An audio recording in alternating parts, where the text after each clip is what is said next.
Tonight on Reporting Scotland, a convicted murderer admits trying to kill a woman walking her dog while he was on home leave from prison.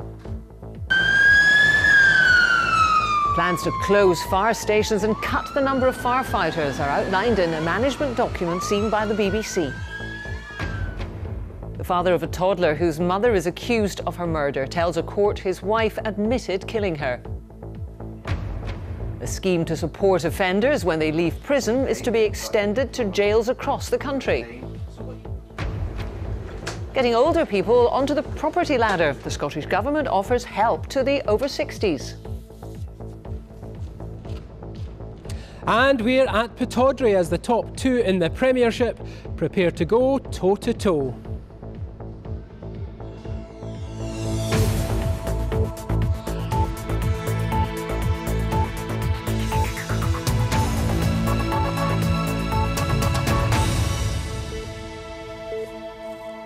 Good evening. A convicted killer has pleaded guilty to attempted murder committed while he was on home leave from prison. Robbie McIntosh attacked a 52-year-old woman with a dumbbell while she was walking her dog in woods in Dundee. He'd been sentenced to life in prison for a similar attack on a woman in the city when he was only 15. And our reporter, Andrew Anderson, is in Dundee for us this evening. Andrew. Jackie, this case has reignited the debate over whether life should mean life for some of Scotland's most dangerous offenders. Robbie McIntosh carried out his last attack in this woodland in the summer. Tonight, the husband of his victim has called him a sick individual. He wants to know why McIntosh was out of prison on that day, and he's calling for an urgent review into the assessments and the checks that are carried out before a prisoner is deemed safe to be released. The face of a killer who so nearly killed again. Robbie McIntosh out of jail, being prepared for release. Earlier this year, these woods were at the centre of a major police inquiry. Officers called here to investigate a brutal attack in broad daylight. Linda MacDonald was walking her dog in these woods back in August when McIntosh struck. He battered her with a dumbbell, leaving her unconscious, but he was frightened off by other dog walkers who came to his victim's aid. Police had their man within 90 minutes. They knew convicted murderer Robbie McIntosh was staying nearby. Linda MacDonald was in court today for the hearing, her family expressing astonishment her attacker had been allowed out of jail. Astonishment shared by some we spoke to in this area popular with dog walkers. Anybody could play the nice boy if they're going to get out, if they think they're going to get a wee bit early release sort of thing, eh? Robbie McIntosh was sentenced to life for murder back in 2002.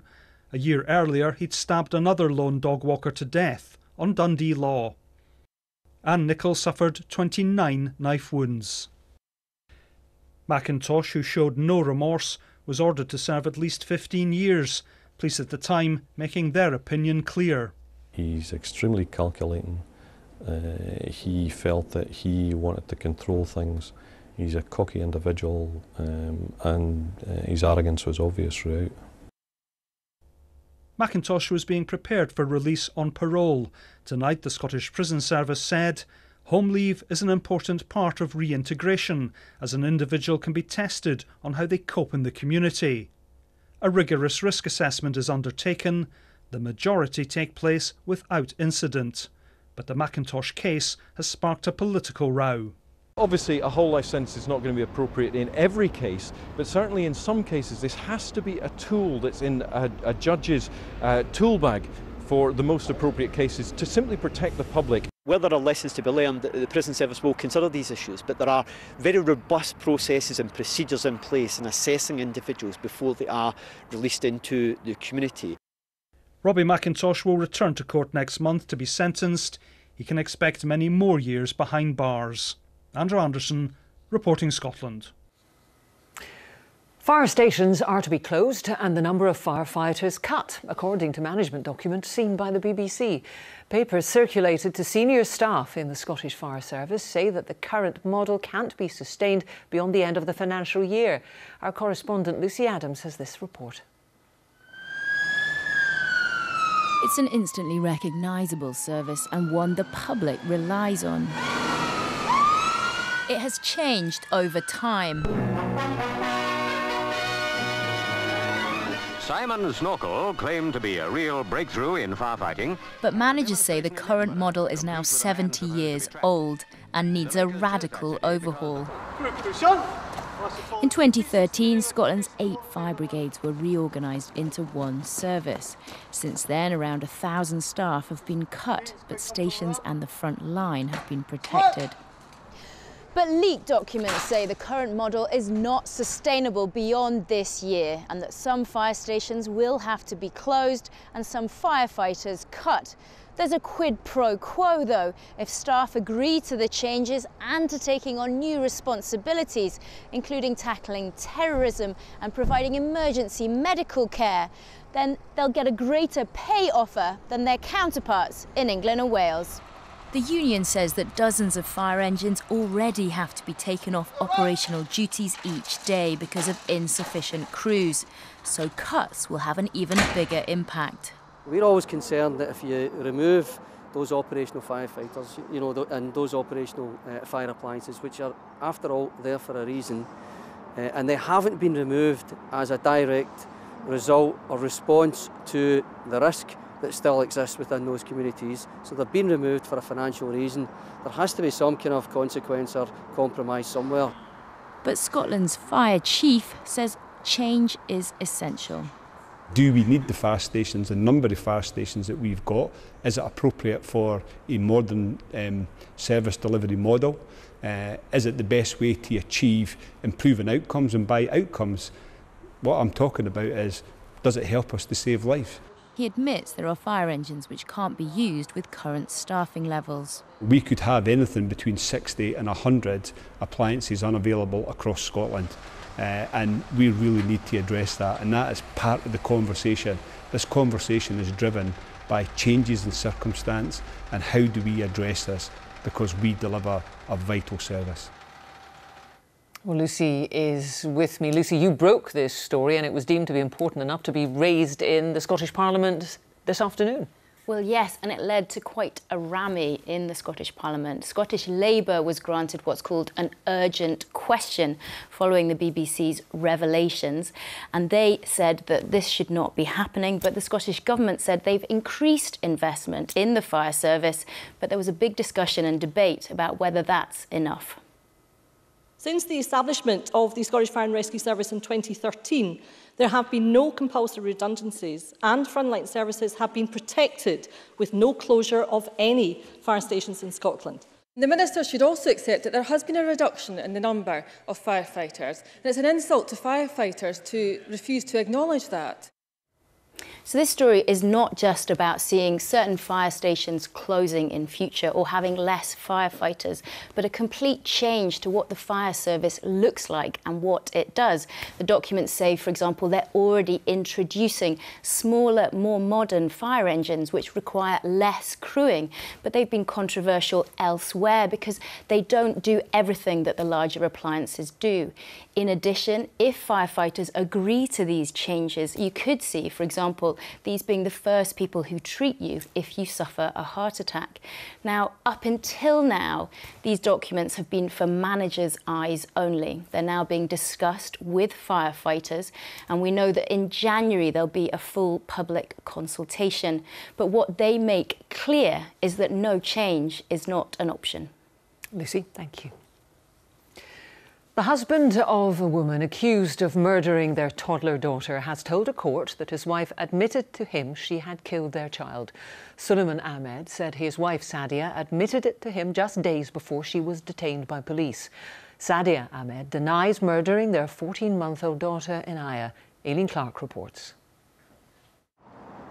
Suleiman Ahmed told the court about the conversation he had had with his wife Sadia a few weeks after Inaya died. He said he wanted to know what had happened to his daughter. I asked her a very simple question, he said. Did you kill Inaya? And she said yes. I asked her why did she do it? And she said she found her a burden. I asked her how she did it, and she told me she used a pillow. He said during this exchange she was completely calm. Mr. Ahmed was asked by the prosecutor if he went to the police with this information. No, he replied. Later, Ian Dugug, the QC for the defence, put it to Mr Ahmed that when he had told the court earlier that his wife Sadia had said she didn't want a baby girl after she'd had a scan, that had been a lie. He was referred to his police statement when he told officers that they had both been excited about the baby and they didn't mind what sex the child was. It was put to Mr Ahmed that it was actually him and his family who were unhappy at the prospect of a baby girl. Suleiman Ahmed denied this. Sadia Ahmed is accused of murdering their 14-month-old daughter at the family home in Glasgow in April last year. She denies all the charges against her. Aileen Clark, reporting Scotland at the High Court in Glasgow. A trial scheme to help cut the number of offenders returning to jail has proved so successful, it's to be rolled out across the country. The Through Care scheme at Barlinnie Prison in Glasgow has seen officers working with prisoners before and after they are released. Our Home Affairs correspondent Rival Alderson reports. It's a metaphor for the Scottish criminal justice system, a revolving door out the outside of a prison, through which offenders go after they've been convicted. They then serve their time, they come back out into the community, but because there's no support for them there, very soon they're in trouble again and back into prison.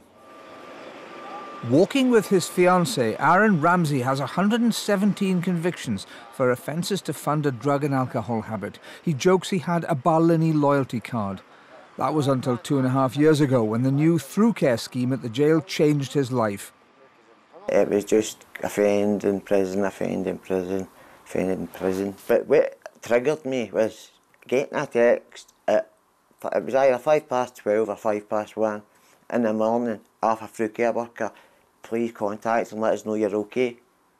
And then I thought, somebody does care. Apart from planning marriage, staying out of trouble has meant Aaron now has access once more to his son. Another motivation, he says, not to return to jail.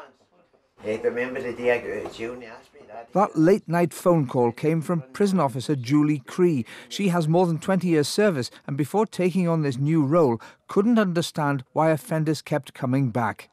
2.5 years ago when I started in this role, coming out into the community, I realised how difficult it was for people trying to even just get a roof over their head, you know, get benefits sorted. Just everyday life was so stressful for people, it was actually easier to be in prison. I think the benefit is that there's somebody there to support the guys coming out of prison, somebody that kind of believes in them, somebody that will give them a bit of guidance. In the housing scheme where Aaron has his first home at the age of 40, his girlfriend says the Through Care scheme has been vital. It just turned his life right round. Everything he does now is just like normal people would do in life. But that wasn't Aaron years ago, you know, before Through Care came into his life. Aaron would be dead today. So he would definitely be dead if he didn't have the support he had when he got to prison and that. The prison service says the Barlinnie schemes proved successful and it's now looking to roll Through Care out to other jails across Scotland. Rival Alderson reporting Scotland, Glasgow. It's just coming up to 17 minutes to 7. A reminder of tonight's top story. A convicted murderer on home leave admits the attempted murder of a dog walker in Dundee. And still to come, former Rangers boss Graham Souness warns that Scottish football will die unless his old club challenges for the title again. Brexit has been under scrutiny by parliamentarians at both Westminster and Holyrood. We'll be speaking to Andrew Kerr in Edinburgh in a moment, but first Nick Ardley is outside the Commons. And Nick, information today from the Brexit Secretary about what is going to happen to analysis about the impact of Brexit on Scotland. Yeah, that's right. The UK government has analysis on what different Brexit outcomes could mean for different sectors. It's promised to share that with the Scottish Government. But David Davis making clear today it won't be made public for you and I and for people across Scotland. Why? Well, he says that could be against the national interest because it would show the EU side some potential difficulties on the UK side.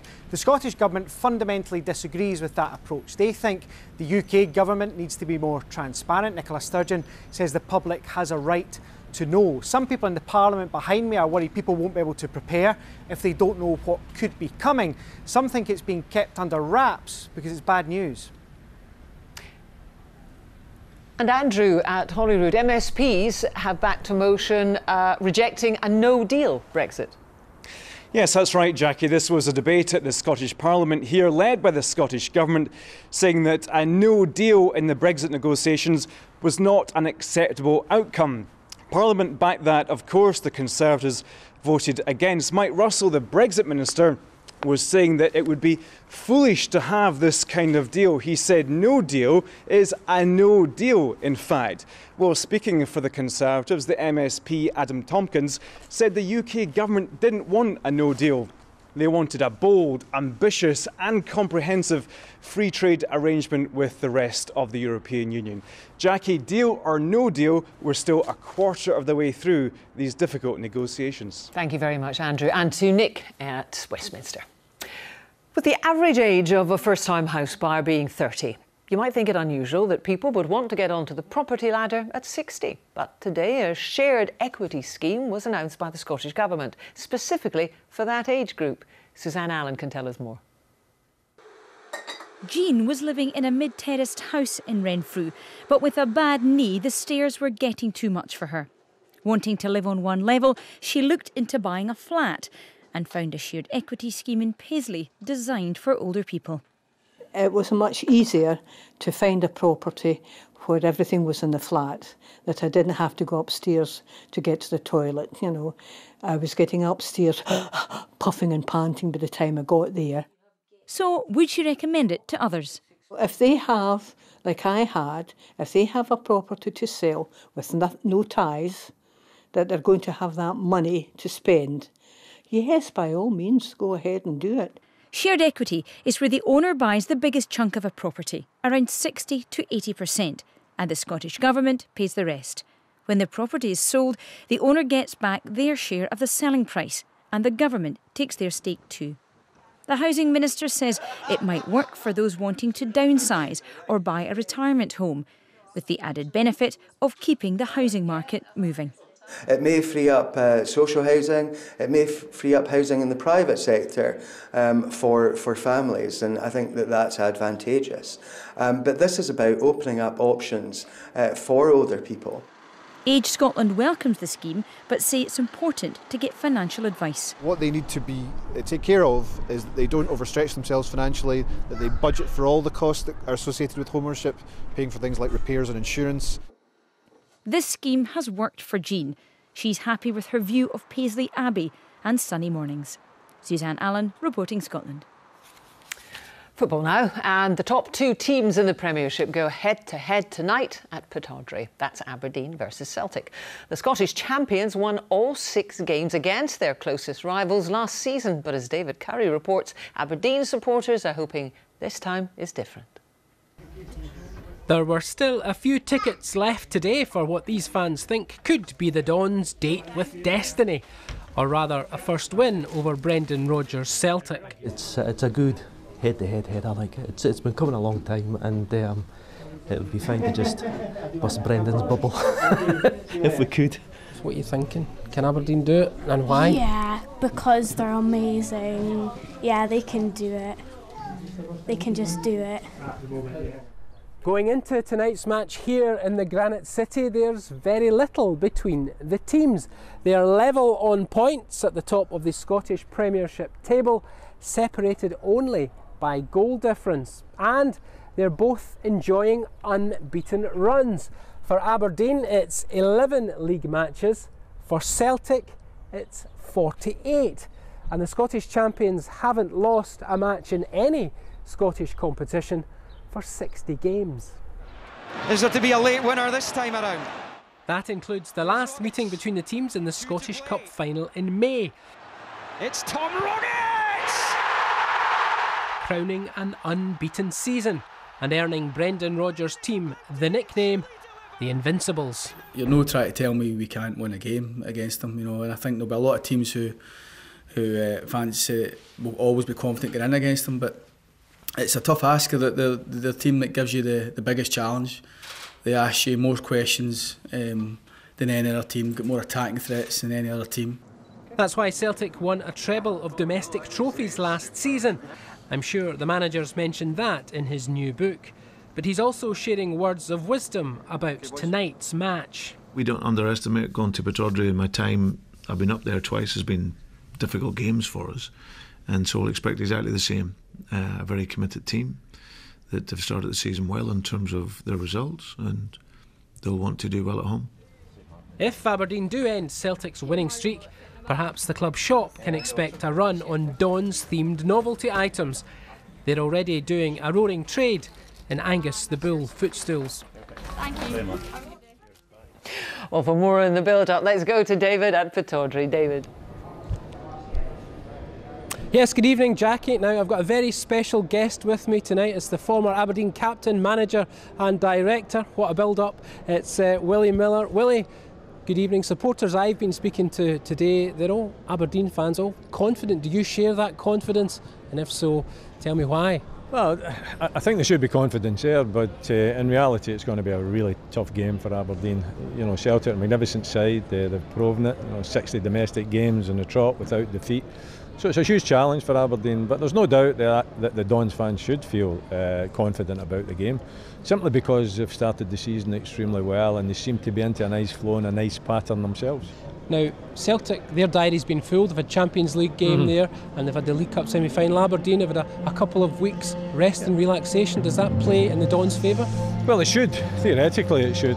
But of course, if you start thinking along these lines, then, and you don't bring your A game to the table, then you're not going to win this game. I think Aberdeen have got to take advantage of that, perhaps. But the most important thing is that they've got to go out there, they've got to play to the top of their form, the very top of their form, to get the result tonight. And the PA's just started blasting, so my final question is, can you name that tune? No, I didn't think so, Willie. Anyway, that's all from me, but there's more from Willie and friends tonight in BBC Radio Scotland's Sports Sound programme, where there's also live coverage of tonight's match. Back to you, Jackie. Thank you, David. Always helpful when the stadium music starts. Well, meanwhile, there's been a dire warning from the former Rangers player and manager, Graham Souness, that Scottish football will die unless the Ibrox club challenges for the title again. He says what's happened to Rangers, who've not won the Premier League in 6 years, has damaged the game here beyond belief. Kerden Idzan reports. His is a life in football more colourful than most. Thank you. Which is why they were queuing round the block in Edinburgh this lunchtime to meet one of the capital's most famous sons. So, gentlemen, could I just say to you, welcome our new player manager, Graham Souness. The man who helped kick-start the Rangers revolution as player-manager in the mid-80s was never one to shirk a challenge. He's just as robust now as a football pundit. After liquidation 5 years ago, he believes that unless Rangers can challenge for the title again, the whole game here is on its last legs. What happened to Rangers over the last decade has damaged football, Scottish football, beyond belief. There was always an interest about Scottish football. I live in England. There was always an interest about Scottish football from football fans in England. That's no longer the case. Scottish football needs a strong Rangers and a strong Celtic to create interest outside of Scotland and in Scotland. If that's not the case, Scottish football would die. Souness has sympathy for the man in the hot seat now. After watching his side crash out of the League Cup to Motherwell, Pedro Caixinha must win at home to Kilmarnock tonight, or the pressure on him could prove unbearable. Changed days indeed from when Souness was in the dugout. I could outbid English teams in the transfer market. I signed England captain Terry Butcher. You know what a statement that was. So his job now is 1,000 times more difficult than the job I had. We could have still made a pig's ear of it, but fortunately we didn't. But his job is 1,000 times more difficult than the job I had. The vast majority of Rangers supporters are realistic. It's a long road back, there's no quick fix, and they have to be patient, and I know that's a hard thing to ask them to be. A Rangers player, manager and fan, he's also a proud Scot, and the man he wants to restore the fortunes of the national team is the former Everton and Manchester United manager David Moyes, despite his struggles with Sunderland. I think he'll be richer for the disappointments he's experienced. He would be my first choice. The final chapter Souness wants written, a happy ending for our national game. Kerdy Nidsan, reporting Scotland. Now a man with another difficult job, although I think you're paid slightly more, aren't you, than a football manager, Christopher? The weather always keeps us on our toes, Jackie, that's all I say. Thank you. Hello there. Not too bad today. Some sunshine, some showers and a number of rainbows around as well. These from our weather watchers captured a little bit earlier, and still a few showers across parts of the country this evening and overnight, mainly in the west and northwest where it will remain windy. Strong to gale force around northern coast, but elsewhere you'll notice dry, some clear spells, and actually a reasonable chance this coming night of seeing the Aurora Borealis, the Northern Lights. This picture actually taken in Shetland by one of our weather watchers last night. Now, a little bit cooler this coming night than last night, with temperatures down to around 8 or 9 Celsius in town, but in the countryside it will be cooler. And as I say, around these northern coasts it will be windy, perhaps close to gale force at times. So tomorrow, and still quite windy with showers across the far north and Northern Isles, but for most of the country it's dry, fine and bright, some lovely spells of autumnal sunshine, and the wind's lighter than today. By mid-afternoon, similar temperatures, 13-14 Celsius, and it should feel reasonable, pleasant at times. Further north, though, more likely to catch a shower through parts of Highland Perthshire, parts of Aberdeenshire, Murray, the Highlands and Islands and the Northern Isles. But the showers here not as heavy as the ones we've had today, but they're still going to be apparent with those winds driving them in from the northwest. Now, the rest of the afternoon into the evening and overnight, those showers still with us, those winds still with us, but for most of the mainland, it's dry, it's clear, and actually it's quite cold. Looking ahead towards Friday, high pressure sitting overhead, giving another dry, fine day with some spells of sunshine, but you'll notice the tightening of the isobars across the far north and Northern Isles, so a bit of a breeze here from the west, quite strong at times, and some cloud pushing in across the north and west of the country, but further east is where the best of the sunshine will be. Temperatures down a notch, highs of 11 or 12. And then to the weekend, low pressure up towards Shetland, bringing some windy fare, quite wet at times as well, cloud across northern and western parts of the country, brightest and sunniest in the east. That's the forecast for now. Thank you very much, Christopher. And now a reminder of tonight's main news. A convicted killer has pleaded guilty to attempted murder while he was on home leave from prison. Robbie McIntosh attacked a 52-year-old woman with a dumbbell while she was walking her dog in woods in Dundee. He'd been sentenced to life in prison for a similar attack on a woman in the city when he was only 15. The Brexit Secretary has suggested Parliament might not get a vote on any Brexit deal until after the UK leaves the European Union. David Davis told a committee of MPs it was possible talks with Brussels wouldn't conclude until just before the UK's withdrawal in March 2019, and that ratification could happen after that date. And that is Reporting Scotland. I'll be back with the headlines at 8 and our late main bulletin at 10:25. Until then, from all the team, good evening.